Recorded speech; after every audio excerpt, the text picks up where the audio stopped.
Well, hello, viewers, if you're there. If not, hello All to right. you when you show up. Okay. And Give it a while. It's usually like that here. yeah, All right. on this All one, we're right. going to cover some of the pioneers of 50s rock. Yep, Uh, that's right. And we got a list of them to go along here. This is, of course, Music Memories, Episode 7. We're still around the 1950s music rock and roll period there. And we already covered Elvis. We already covered the acts prior to in the early 1950s, the swing era and all that stuff there. This time we're going to the when the rock and roll scene was really bumping, and when we're the going to hit scene some, was really and we're going to hit some of the bigger, more well-known, I guess, the pioneers you might call them. yeah, exactly. And also I want to touch up on the one and only Alan Freed. We need to Oh yeah, talk about how what happened with him because I remember hearing stories from my dad and a couple others that this guy really got screwed. He died penniless and everything. We need to go deep into that, man, because this guy was considered one of the guys who started playing rock and roll on his radio show. absolutely. Yeah, and I guess the executives and everybody else of the station and elsewhere that was not approving of that. I guess he was also responsible for booking a couple of shows, like Jerry Lee Lewis, the Everly Brothers, Buddy Holly and the Crickets, others. And I guess also he was.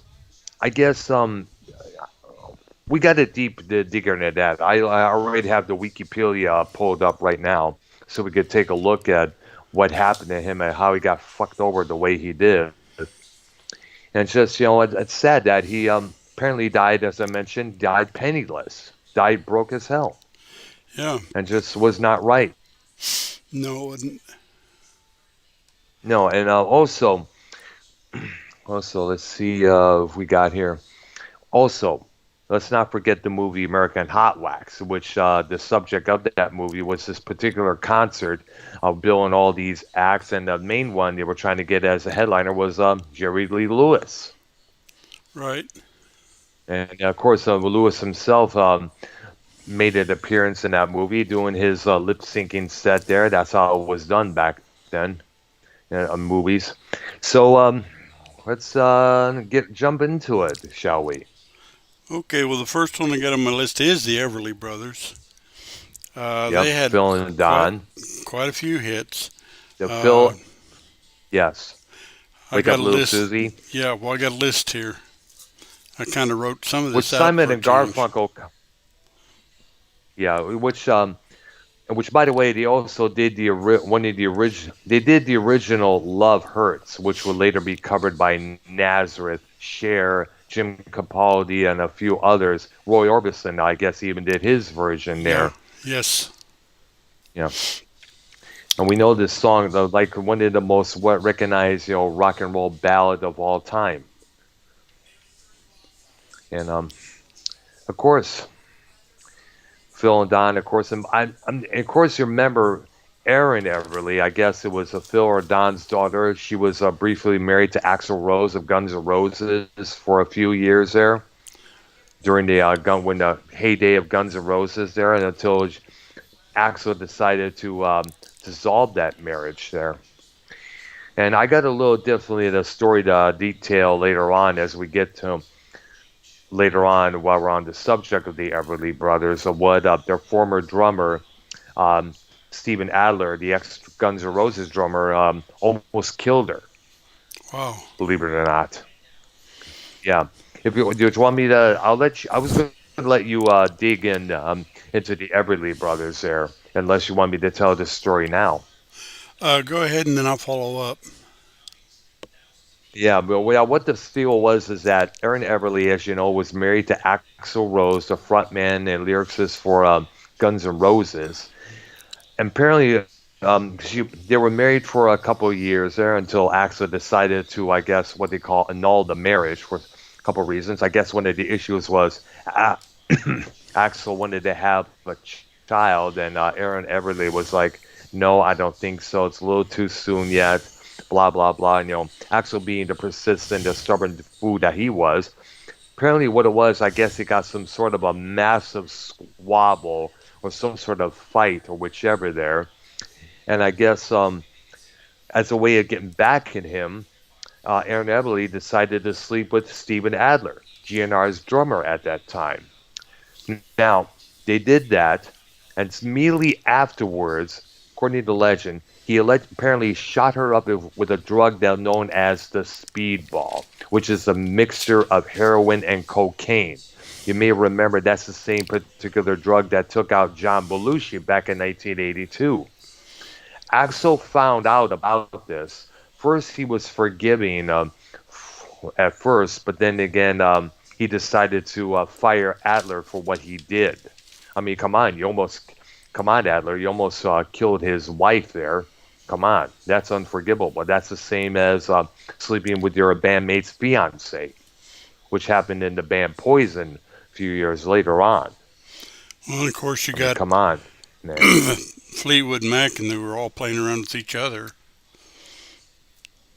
Yeah, that's true as well. And also with the members of Heart, just as well.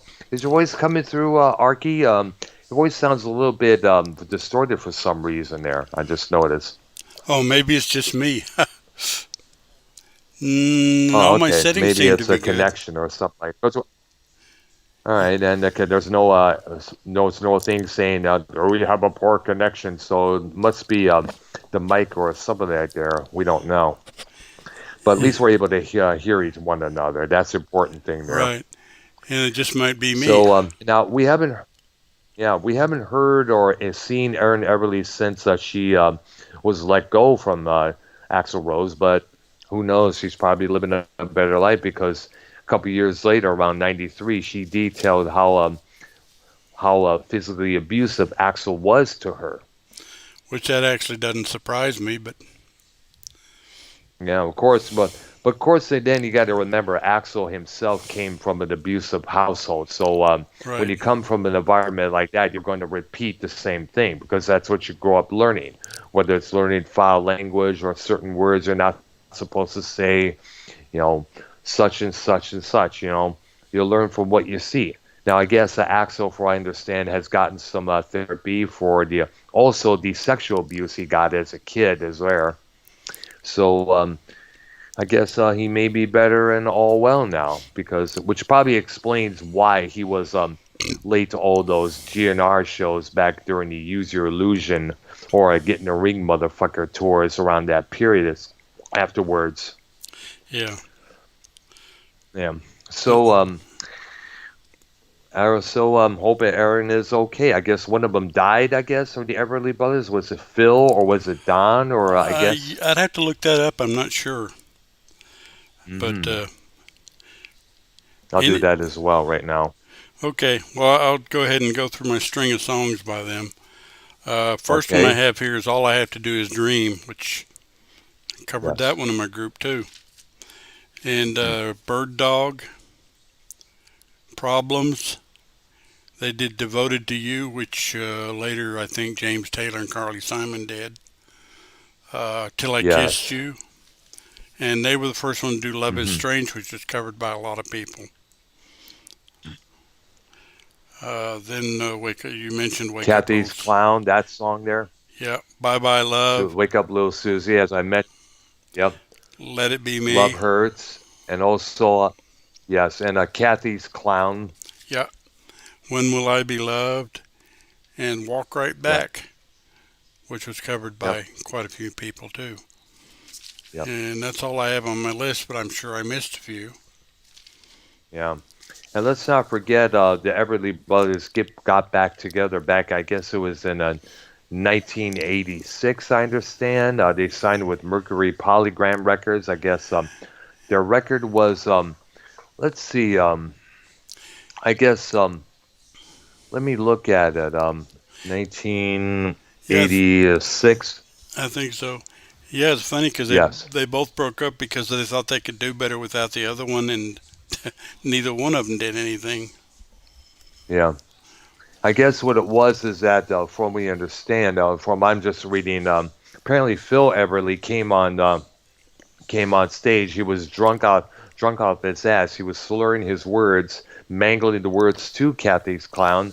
They started arguing on stage, in which Phil just simply threw down his guitar, saying, "I'm through being an Everly brother," and that was about it. I guess later on they decided to patch things up, get back together, and make an album titled, I guess, let's see there. What's the name of that album? They get a star in 1986. I'm looking for the name of that comeback album.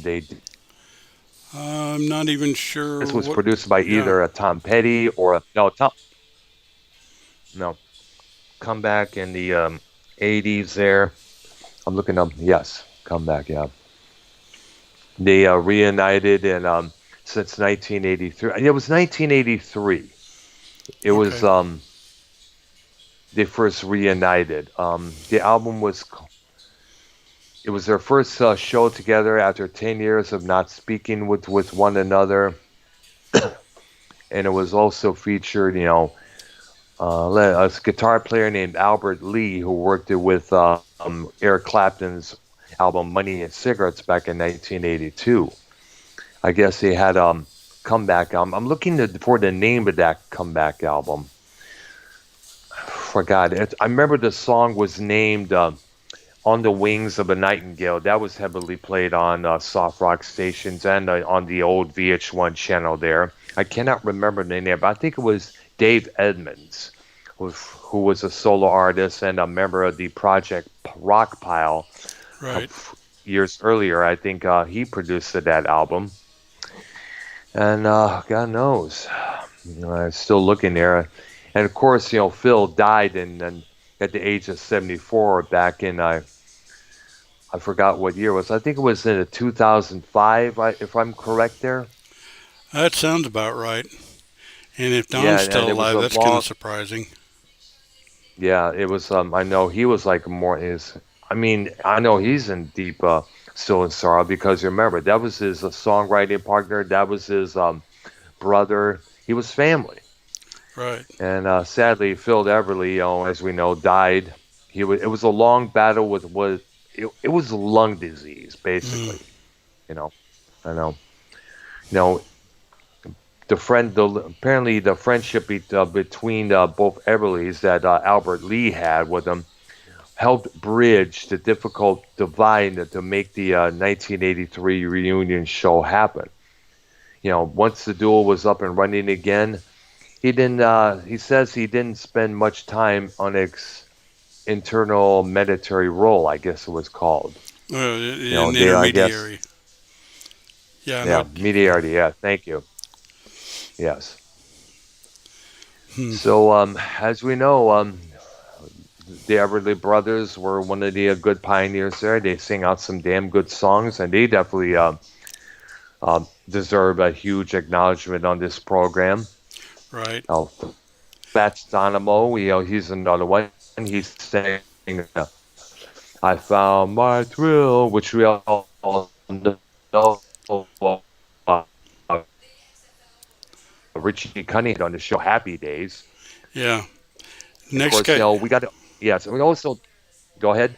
No, you're doing. You're fine. Go ahead. Yeah, well, actually, we got to bring up the shows and particular TV show and a couple movies that came out in the 1970s that was directed towards the 1950s. That being Happy Days, American Graffiti, directed by George Lucas and starring Harrison Ford and Suzanne Summers as the girl in the T-Bird. Right. That apparently Harrison Ford's character was so infatuated with. It also starred Howard as well, who of course later became Richie Cunningham, I guess, Yeah, later because on. I think that Happy Days was kind of loosely based on American Graffiti. Yeah, it was, and when Happy Days first started, it was not filmed in front of a studio audience, as what came later on. Right. So the short, and of course, it's like one of those comedic, things like the Leave It to Beaver series, little storyline here, a little bit of laughs here.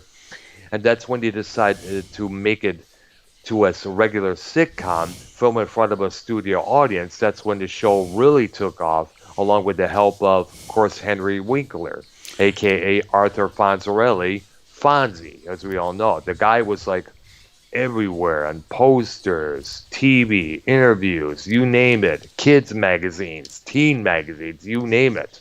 Yeah. The, yeah, and that helped along with Scott Bale, Aaron Moran, the talents, of course, Ron Howard, Donnie Most, and Tom Bosley, who played it, Howard Cunningham. I guess, was his name Howard Cunningham? But he was Yes. Mr. Cunningham, yes. Marion Ross, who played Mrs. Cunningham. All those characters still, there's to this very day, those were considered happy days because there were no world issues, no political problems. It was no everybody, men were men, women were women, and the music that was at that time was like, it was new, it was fresh. Everybody got going again. Everybody was happy. Those indeed were happy days, I guess you could see. Yeah. Yeah. Next guy I got on my list is Ricky Nelson, however you want to call him. Ricky Uh, Nelson, yes. Father, was it Father's No Father's Knows Best was the name of the sitcom he appeared on? was it that one or Ozzie and Harriet? I think yes, Ozzie and Harriet. Thank you very much, Ozzie and Harriet Nelson. He was the one that was where he got his start, folks. Yeah. Now Ricky Nelson would have a few hit singles of his own, including one in the 1970s called "Garden Party."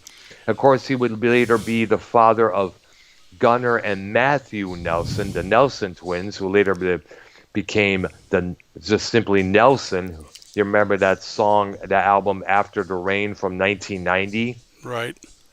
Yes. And of course, Tracy Nelson, who was an actress who appeared on the TV show Square Pegs back in the early 80s during the Valley Girl period around that time when Frank Zappa's Valley Girl was a humongous hit on the radio and everywhere else.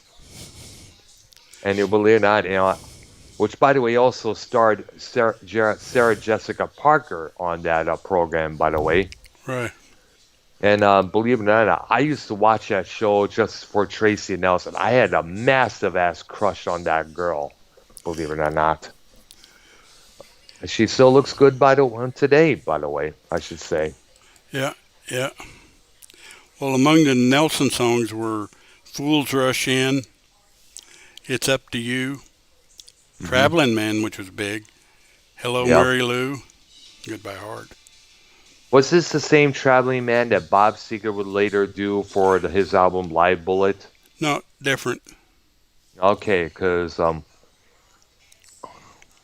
that's the first thing came to my mind was that record. No, the one Yep. is "I'm a Traveling Man," made a lot of stops all over the world, and the Seeger one's a different song entirely. But it is kind of weird. Same concept though. You mentioned Hmm. "Garden Party," Yes.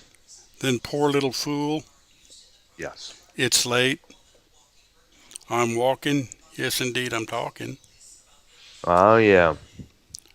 and We know that song like the back of our hands, most definitely. "Dream Lover."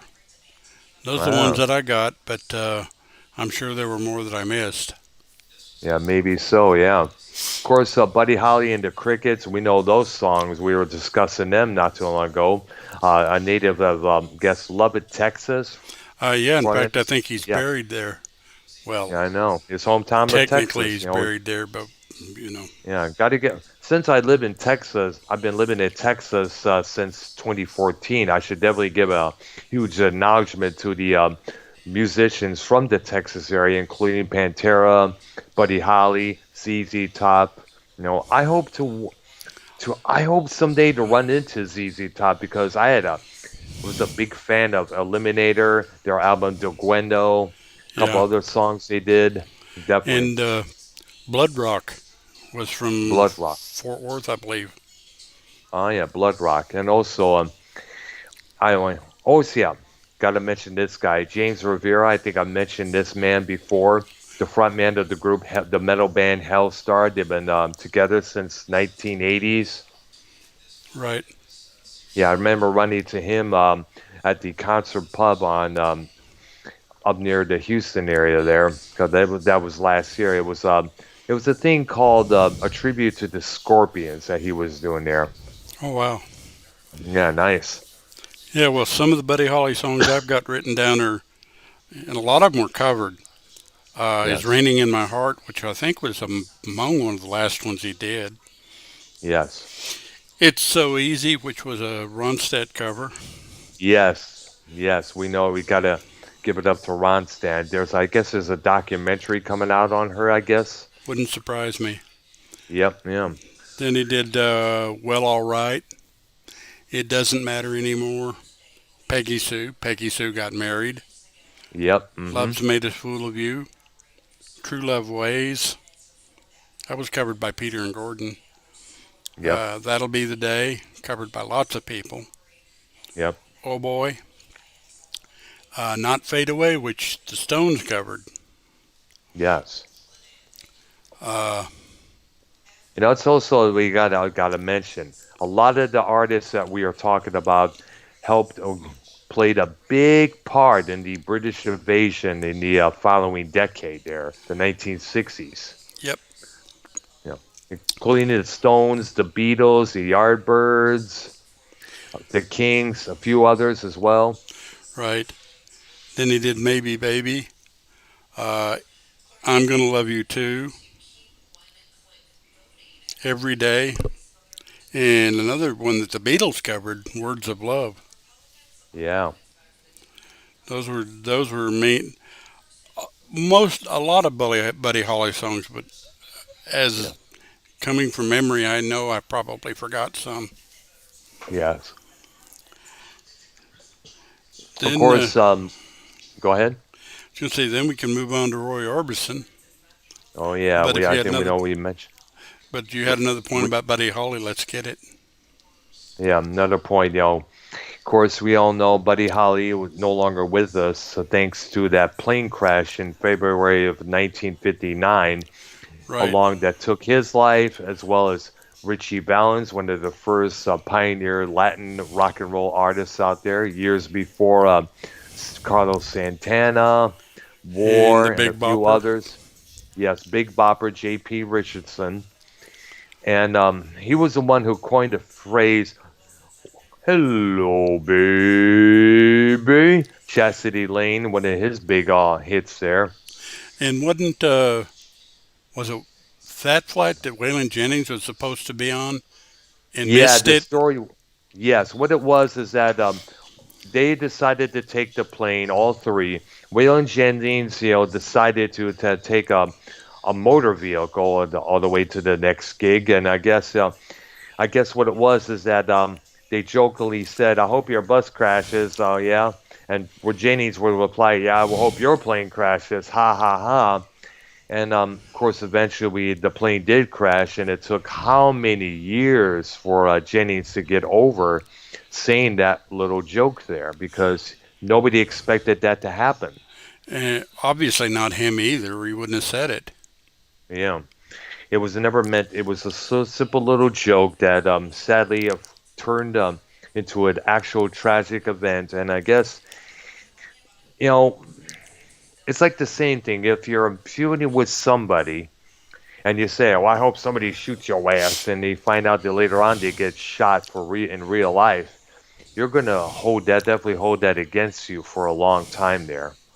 Oh yeah, yeah, Yeah, the guilt will just overcome you, and then, like I stated, it took Waylon Jennings how many years to get over saying that remark there, which was meant to be a joke, I guess. yeah. Yeah. Next artist, next artist I have is Roy Orbison. We kind of Yep. talked about him, but there's a few more songs that he did that we missed. Yeah. Uh, we mentioned "Crying" and "Only the Lonely." Yep. He did "Leia," "In Dreams." Not the Derek Adamos Leia. I should keep in mind that No, it's these are Leia, two not different. Layla. It's Leia. Okay. Leah, and it's not the Okay. same one as Donnie Dirk Iris. and then Donnie Iris. Yeah, yeah. So I And remember him. you got Dream Baby, Candyman. Well, wish I could read my writing. Oh, His version of Love Hurts, Blue Bayou, Mean Woman Blues, and of course, Oh Pretty Woman, which was easily his biggest. And You Got It. yeah. And I'm It sure I was. missed a few. Oh yeah. Yeah. By the way, You Got It came out on his. He had a comeback album called Mystery Girl, which came out actually came out the year before prior. It actually came out after his passing. Believe it or not, the Yeah. album was produced by Jeff Lynne from ELO, big Orbison fan, and of course we cannot forget his involvement with the Traveling Wilburys. Along with him, it was Orbison, Lynne, Tom Petty, George Harrison, and Bob Dylan. Right. And of course, after Orbison's death, they decided to carry on, and make another record. I don't know if they did any shows as the Traveling Wilburys, but um, you think they ever did? You know, because I know that it was just a studio project only, from what I remember hearing I there. think it started that way and pretty much stayed that way. Of course, Harrison died not long after that. 2000, yeah, a lot of years after that. He died in 2001. Tom Petty passed away in 2017. Um, and I Well, guess it would leave surprisingly, Dylan's Dylan. still with us. Yeah, I know. Yeah, very sad, you know. Well, it's not sad that he's And it with was us, kind of, but yeah, I know. And here's something else. Del Shannon, who you remember the song "Runaway," and keep he was searching. they were Hats off to yes, Larry. hmm "Teenager in Love." Remember that song? Well, actually, that was Dion. Oh my gosh, my bad. Remember, I'm. This is why I got the Arknolia as my co-host to remind me of who did who originally there, because I was you know, around then. yeah, I know. I was around. I wasn't around until I was born until 1966. So some of the memories of some of the 50's music has escaped me because of all the things that are going on at this moment, and things that went on here.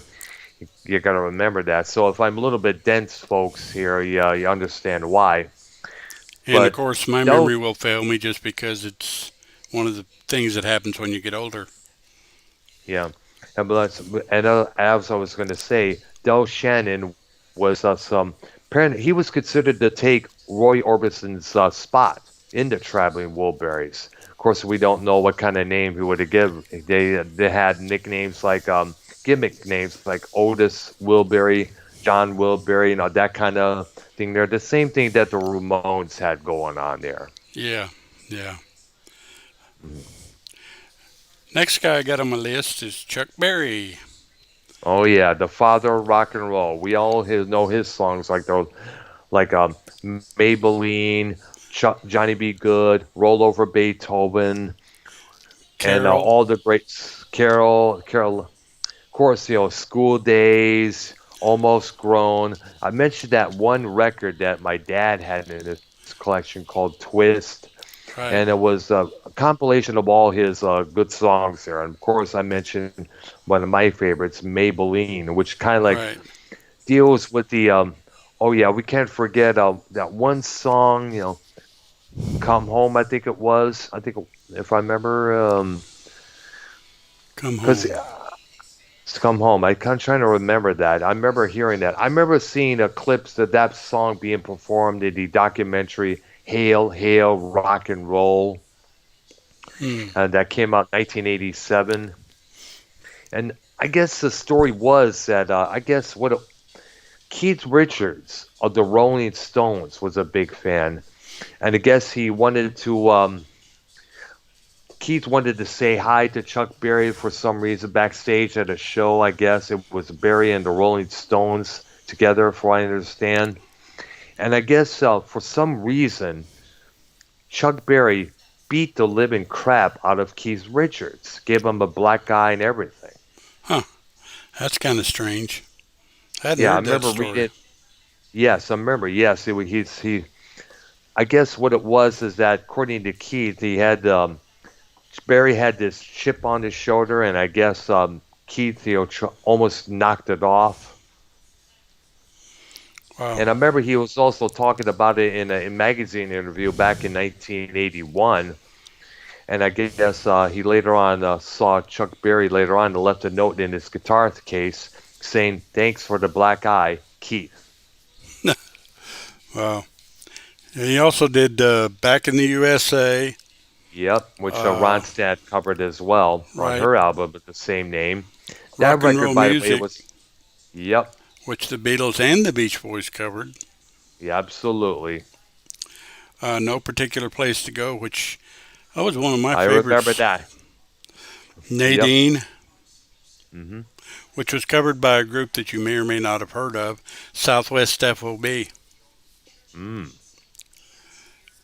They were semi-known, but not. They were more of a Texas group too. Yep.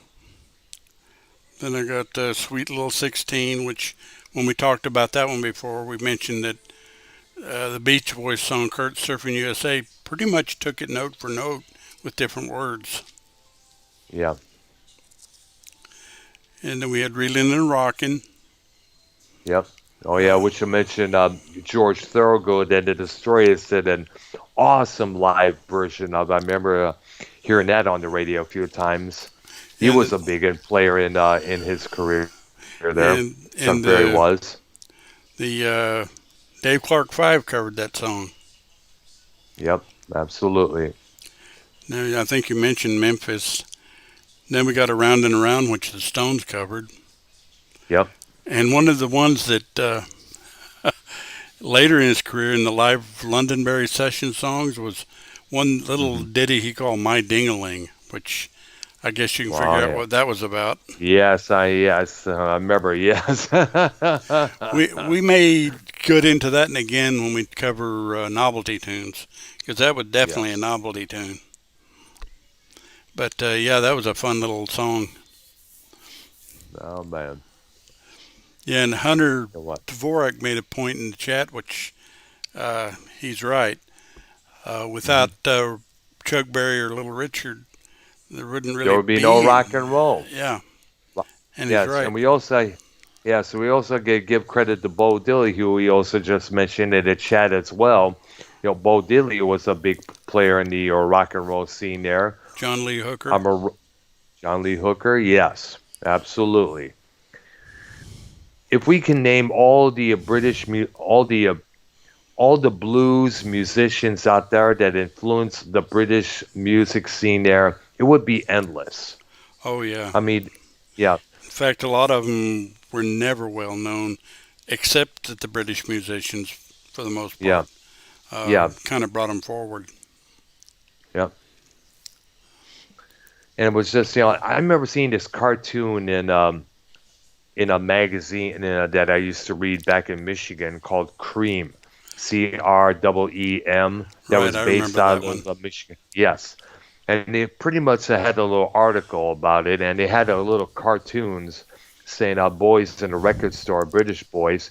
They were saying, "Oh, John Lee Hooker, I love him.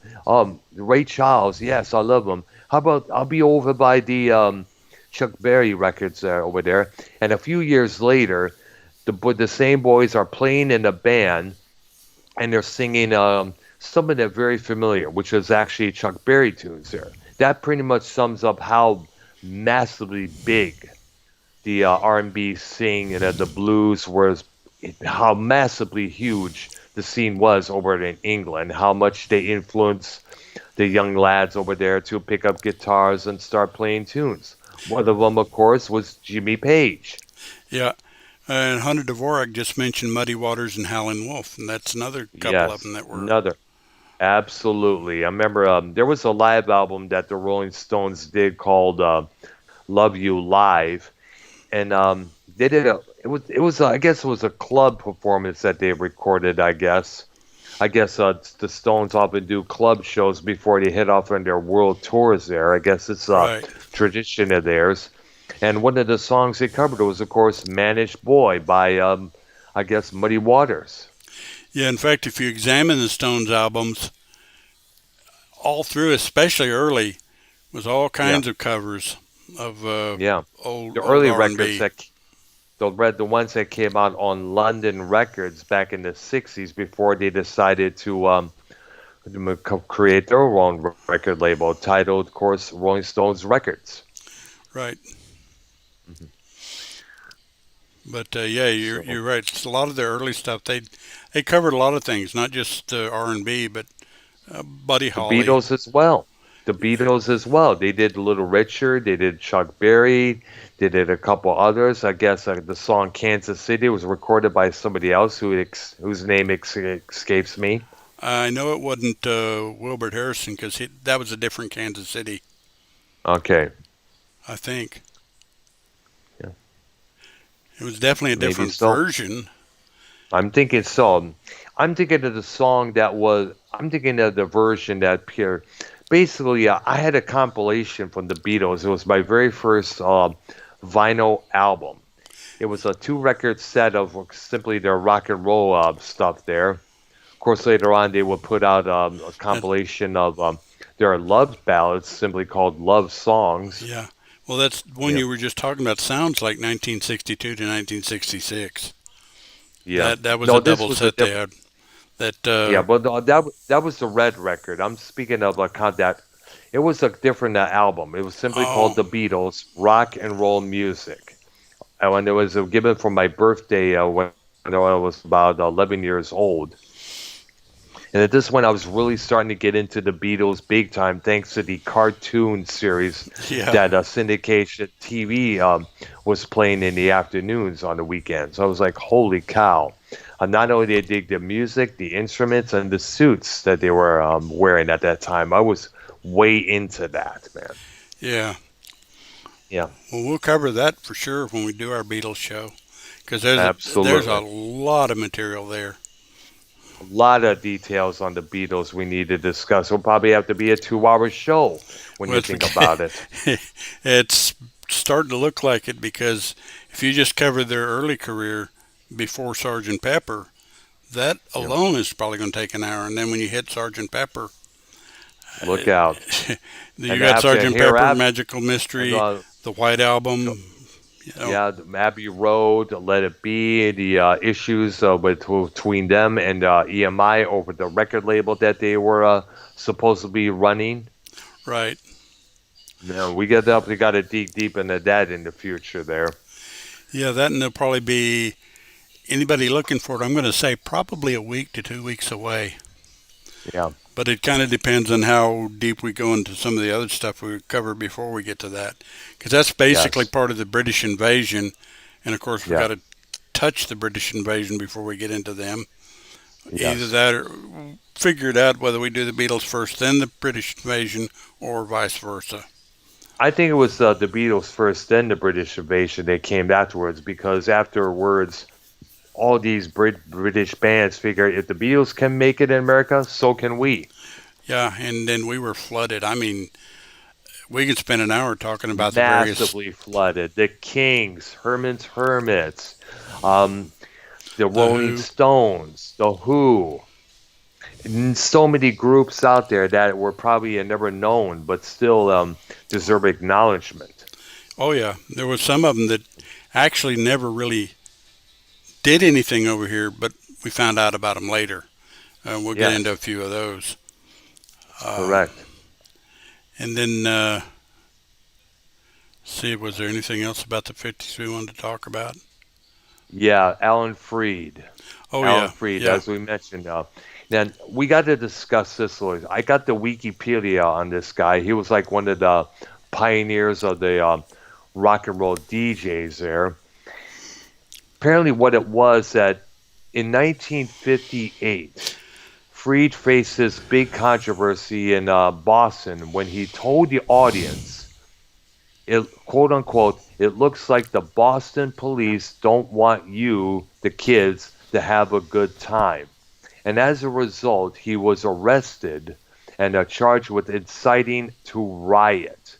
He was later fired from his job at the one radio station he was working for, WINS.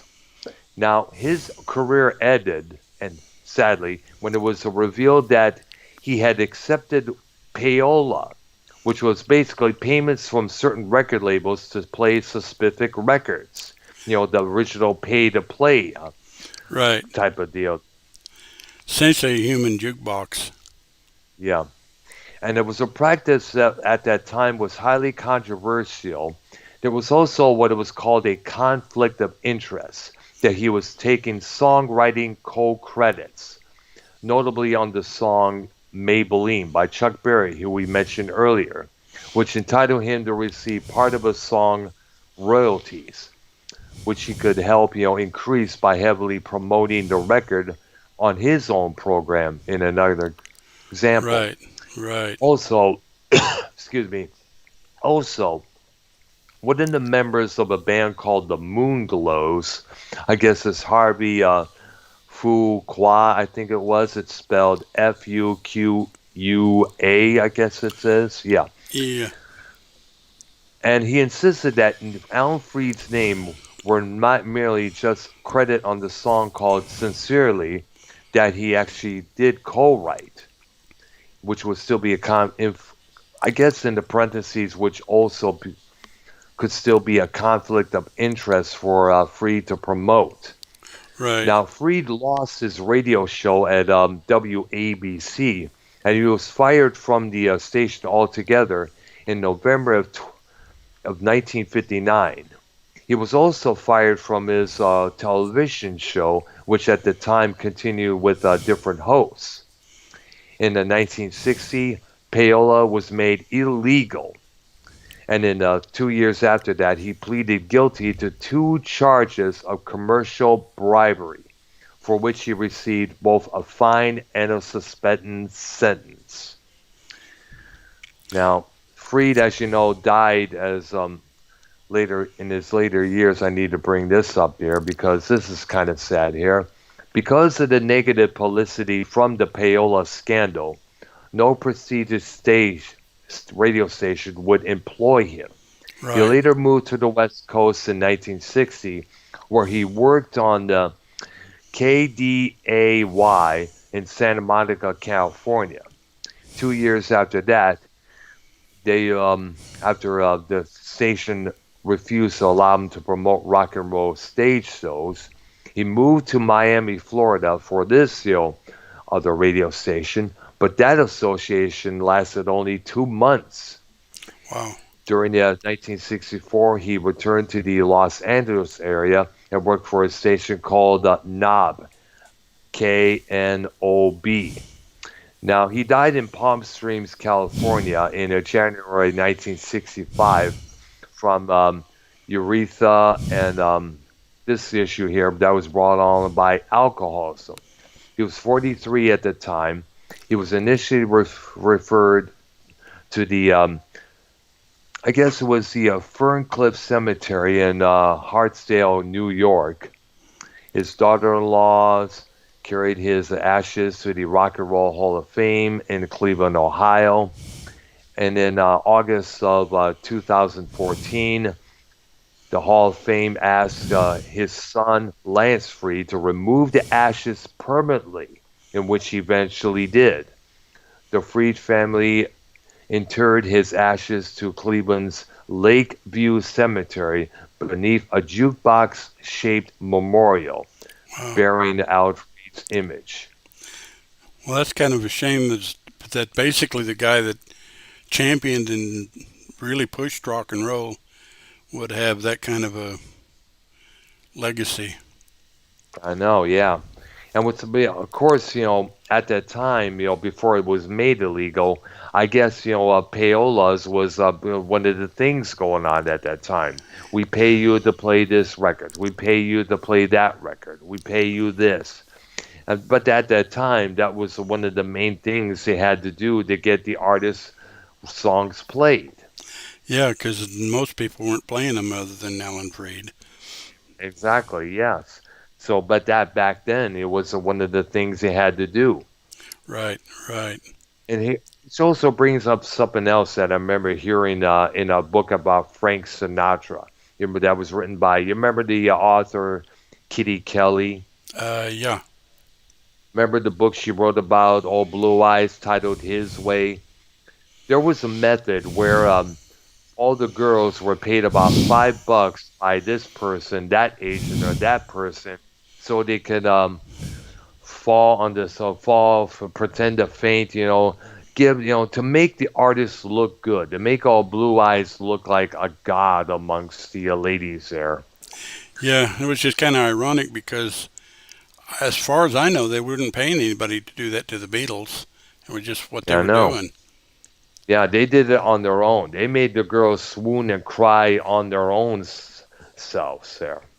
Yeah, And the same thing with teen idol David Cassidy. yeah, yeah. Or as I call Apparently, him, what Leafy Carrot. yeah, Leafy Garrett. Well, actually, David Cassidy was way before Leif Right. Garrett, believe it or not. Apparently, what the story was that in Detroit, Michigan, at a performance, I guess it was the Cobo Hall or Cobo Center or Arena, 150 girls passed out. Wow. Amazing. Amazing. Wow. And he didn't take, and those girls didn't accept any payment as well. Cassidy did it on his own with just his good looks and his good nature there. Yeah, because he wasn't the world's greatest singer. I mean, he wasn't bad, but Yeah, but damn, the guy considered all these girls at the time, he was like a heartthrob to them. yeah, yeah. Wow. But I All guess right, we need there. to point out to people that tomorrow night we're going to discuss Sheena, Queen of the Jungle. Will start at 5 o'clock. No, That's correct. wrong. 6 o'clock 6 Central, o'clock Central Time, 7 p.m. Eastern Time there. and then we'll start next week. Next week, Yep. and all our shows generally are going to start at 6 o'clock Central, except for Thursday, which will start Yep, at five which is o'clock. today. Yeah, so in about a few minutes, I'll be joining the Real as Fuck TV crew, which is a Minnesota Vikings fan, Minnesota Silver Roll hunter, possibly Red Deck, and of course yours truly here. And they'll be starting in about a couple minutes there. Yeah, so I guess we need to sign off, and you'll have to get to that, and Yeah, definitely. And I got to take a leak, get a drink, or whichever there, and get ready for later on tonight. So we'll definitely head over to both my channel as well as the Real as Fuck TV channel. We're getting ready to simulcast together there. I gotta get some shit ready there. So once again, tomorrow night, 7 p.m. Eastern Standard Time, we'll be discussing Sheena, the Queen of the Jungle, a look at the 1984 movie starring Tanya Roberts, as well as the movie, the TV series that was before and afterwards. The two TV series are from the 50's and I guess the later 1990s or 2000s that started Gina Lee Nolan. we'll kind of hit on the comic books too because those are pretty popular. Yeah, absolutely. I was looking for Google images and details there, and yes, definitely, we got to acknowledge that as well. Okay, Sound Arky, I will see you. I'll see you tomorrow night. All okay? right. Sounds good. Okay. Okay. For Arknolia and myself, once again, this is Arknolia and the Doctor.